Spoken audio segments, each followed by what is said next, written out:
بسم الله الرحمن الرحيم. الحمد لله رب العالمين،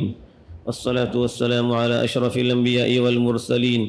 سيدنا ونبينا وحبيبنا وشفيعنا مولانا محمد وعلى آله وصحبه أجمعين. اما بعد، بزرگان محترم، بھائیوں اور دوستوں، اللہ تعالیٰ نے کچھ ایسے اعمال انسانوں کے لیے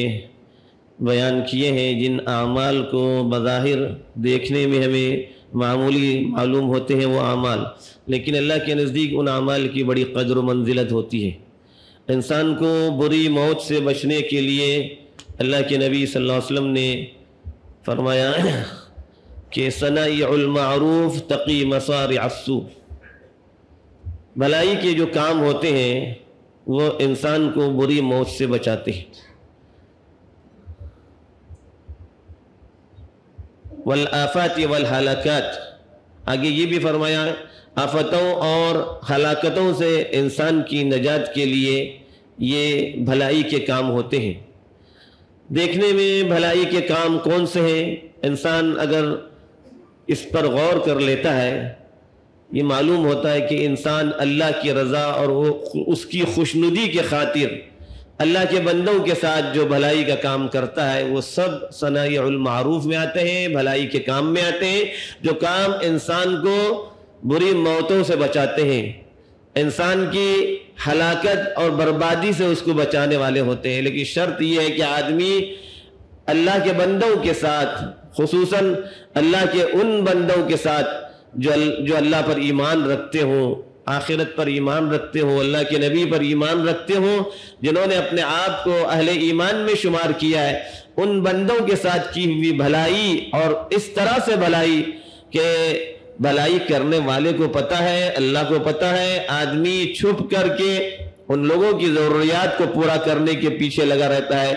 ان کی خدمتوں میں لگا رہتا ہے، مسلمانوں کے کاموں میں اپنے آپ کو لگاتا ہے، اور اس طرح سے لگائے رہتا ہے کہ مسلمانوں کی ضروریات اور ان کی حاجتوں اور ان کے کاموں میں وہ ہاتھ بٹھانے والا ہوتا ہے۔ تو یہ سب کے سب کام اگر اللہ کی رضا اور اس کی خوشنودی کے لیے کیے جاتے ہیں، یہ سب کے سب کام جو ہے صنائع المعروف میں آتے ہیں، اچھے کاموں میں آتے ہیں، جو انسان کو بڑی بربادیوں سے بچانے والے ہوتے ہیں۔ حدیث میں اللہ کے نبی صلی اللہ علیہ وسلم نے فرمایا صنائع المعروف تقی مصارع السوء،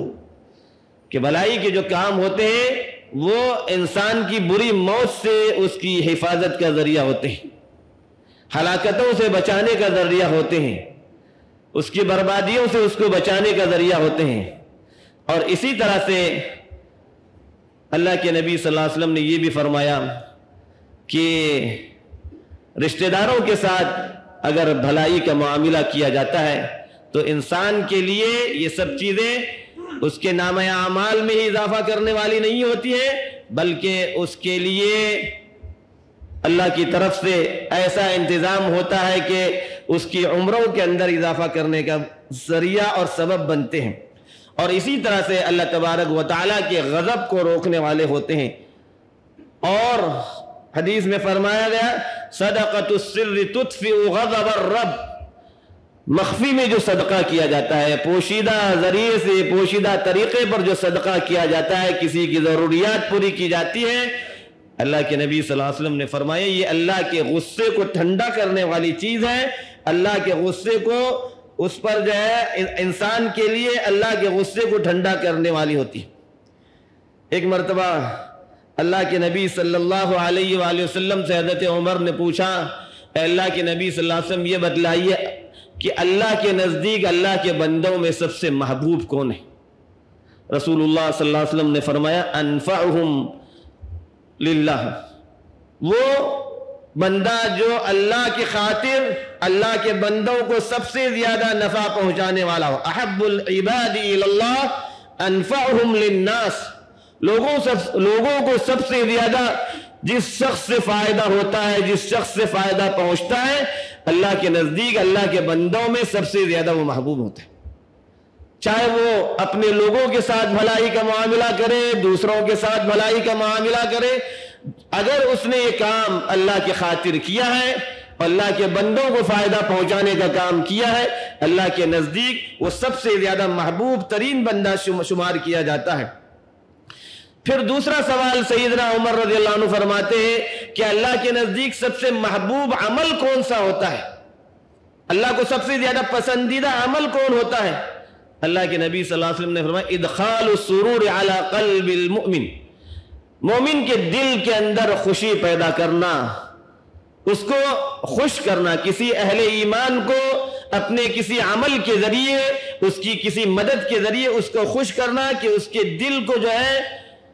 خوشی ہو جائے۔ اور خوشی کی ترتیب اللہ کے نبی صلی اللہ علیہ وسلم نے فرمائی تطرد عنہ جوعا، اس کی بھوک کو تم اس سے مٹانے والے بن جاؤ۔ اور اللہ کے نبی صلی اللہ علیہ وسلم نے فرمایا او تکشف عنہ قربا، تم اس کی کسی تکلیف کو دور کرنے والے ہو جاؤ۔ او تقضی لہ دینا، تم اس کے کسی قرض کو ادا کرنے میں اس کا تعاون کرنے والے بن جاؤ۔ یہ اللہ کے نزدیک سب سے محبوب ترین عمل ہے، اس لیے کہ اللہ کے بندے کو تم نے خوش کرنے کی کوشش کی۔ ومن مشى مع مظلوم، آگے اللہ کے نبی صلی اللہ علیہ وسلم فرماتے ہیں جو کسی مظلوم شخص کی مدد کے لیے اس کا تعاون کرتا ہے، اس کے ساتھ چلتا ہے، قیامت کے دن اللہ تبارک و تعالی اس بندے کے قدموں کو پل صراط پر ثابت قدم رکھیں گے جہاں پر لوگوں کے قدم ڈگمگا رہے ہوں گے۔ کسی مسلمان کے ساتھ اس کی مدد کرنا، اس کا تعاون کرنا، اس کی مدد میں اس کا ساتھ، اس کی مصیبتوں میں اس کا ساتھ دینا،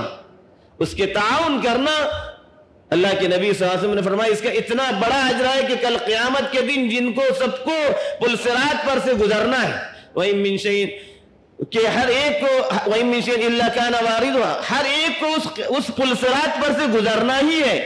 تو اللہ تعالیٰ وہاں پر ان لوگوں کے قدم ثابت قدم رکھیں گے، جمائیں گے ان کے قدموں کو، اور وہ آسانی سے پل صراط پر سے گزریں گے جنہوں نے دنیا کے اندر اللہ کے مومن بندوں کے ساتھ ان کی مدد کی ہوگی، ان کا تعاون کیا ہوگا۔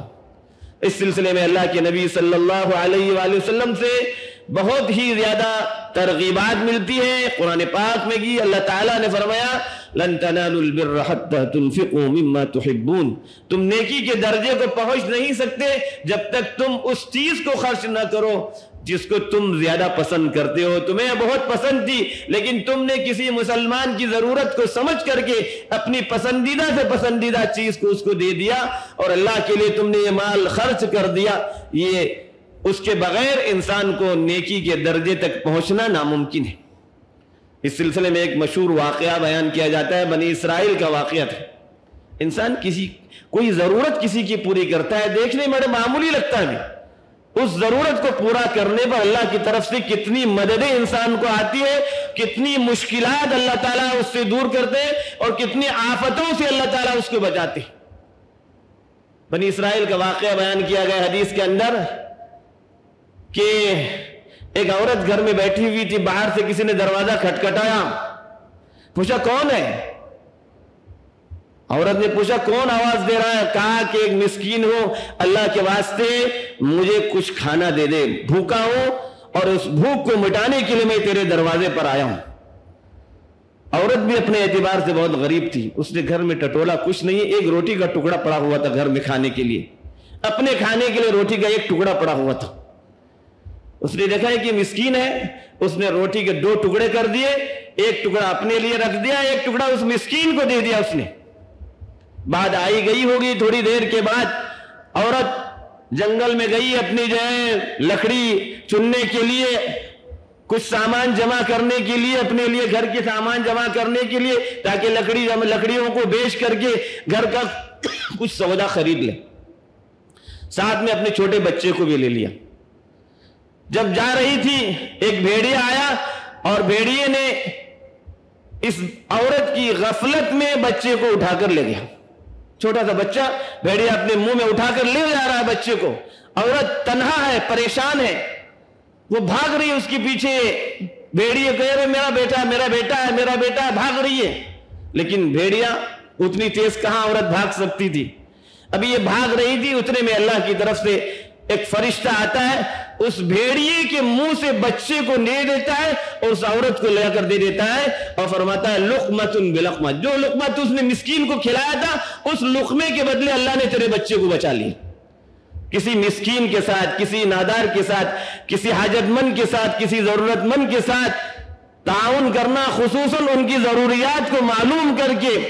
اس سے اس کا دل خوش ہو جائے، مسلمان کا دل خوش ہو جائے۔ اللہ اتنا خوش ہوتا ہے اس بندے سے کہ بندوں پر آنے والی آفتوں کو، ہلاکتوں کو، بربادیوں کو، تکلیفوں کو، حتیٰ کہ بری موت سے بھی اللہ تعالیٰ اس کی حفاظت فرماتے ہیں۔ اس لیے اپنے معاشرے کے اندر لوگوں کو تلاش کر کے دینے کی ضرورت ہے۔ ہر مسلمان کی خدمت کرنا ہمیں اپنا فرض سمجھنا چاہیے۔ ہر انسان کے ساتھ اچھا سلوک کرنے کی ہمیں اسلام نے تعلیم دی ہے۔ اللہ تعالیٰ سے دعا ہے کہ اللہ تعالیٰ ہمیں ان باتوں کی صحیح سمجھ عطا فرمائے، ایمان کی سلامتی کے ساتھ اللہ تعالیٰ ہم سبوں کو اپنے وقت پر ایمان پر خاتمہ نصیب فرمائے۔ آمین وآخر دعوانا الحمدللہ۔